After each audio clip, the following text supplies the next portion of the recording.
உங்கள் பில்டிங்கோட போட்டிங்க கரெக்டாக போட இந்த 5 விஷயத்தை ஃபாலோ பண்ணுங்கள்.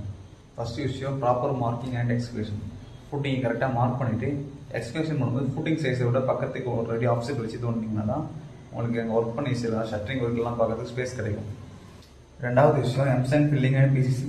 எம்சன் ஃபில் பண்ணி பிசிசி போட்டதால நமக்கு வந்து பிளேன் சர்ஃபேஸ் கிடைக்கும். ஸோ அது மூலயமா ஃபுட்டிங்கோட லோடு வந்து சாயிலுக்கு வந்து ப்ராப்பராக ட்ரான்ஸ்ஃபர் ஆகும். தேர்ட் விஷயம் பார்த்தீங்கன்னா ப்ராப்பர் ரீஎன்ஃபோர்ஸ்மெண்ட். அதாவது ஸ்ட்ரக்சரல் ட்ராயிங்கில் கொடுத்துருக்க மாதிரி ப்ராப்பராக ரீஎன்ஃபோர்ஸ்மெண்ட் கொடுத்தாங்க. ரோடோட ஸ்பேசிங் எல்லாம் கரெக்டாக இருக்கான்னு செக் பண்ணுங்கள். ஒரு முக்கியமாக அந்த ஹூக்கு பெண்ட் பண்ணியிருக்காங்கன்னு பாருங்கள். அந்த ஃபூட்டிங்கோட எண்டில் வந்து ஹூக் பெண்ட் பண்ணியிருப்பாங்க. அது வந்து ஆங்கரேஜ் யூஸ் ஆகும். ஸோ அதனால் இது பண்ணியிருக்காங்க. நிறைய பேர் இது பண்ண மாட்டாங்க. அதையும் ஒரு வாட்டி செக் பண்ணிடுங்க. அப்புறம் ப்ராப்பர் கவர் கொடுத்துருக்காங்கன்னு செக் பண்ணிக்கோங்க. ஃபூட்டிங் வந்து 50 mm கவர் கொடுக்கணும். ஸோ அதுக்கு அந்த கவர் பிளாக் வச்சு கவர் கொடுத்தாலும் செக் பண்ணிக்கோங்க. Fourth proper shuttering. ப்ராப்பராக ஷட்டரிங் பண்ணல அப்படின்னா காங்கிரீட் போடுறது எல்லாமே வேஸ்ட் ஆகும். அதனால் ஷட்டரிங் ஒழுங்காக கொடுத்துருக்காங்க, சப்போர்ட் ஒழுங்காக இருக்கான்னு செக் பண்ணிவிட்டு ஃபுட்டிங்கோட சைஸ் எல்லாமே கரெக்டாக இருக்கான்னு செக் பண்ணிக்கோங்க.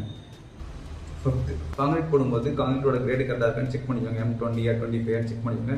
ஒரு ஃபுட்டிங்கோட டெப்த்து 1.5 மீட்டருக்கு மேலே இருந்துச்சு அப்படின்னா கண்டிப்பாக ஜூட் யூஸ் பண்ணணும். ஜூட் யூஸ் பண்ணல அப்படின்னா நம்ம போடுற காங்கிரீட் வந்து சரி அக்ரிகேட் தனியாக ஸ்லக் தனியாக பிரிஞ்சிருக்கும். ஸோ அதனால் கண்டிப்பாக ஜூட் யூஸ் பண்ணி போடுங்க. அது கம்மியானதுக்கு வந்து நமக்கு தேவையில்லை, ஃப்ரீ ஃப்ளோலேயே காங்கிரீட் போட்டுடலாம். ஃபுட்டிங்க்கு ஒரு செக்லிஸ்ட் எடுத்து வச்சிருக்கேன். அது உங்களுக்கு வேணும்னா என்னை ஃபாலோ பண்ணிவிட்டு லிங்க் பயோவில் இருக்குது, டவுன்லோட் பண்ணி பார்த்துருங்க.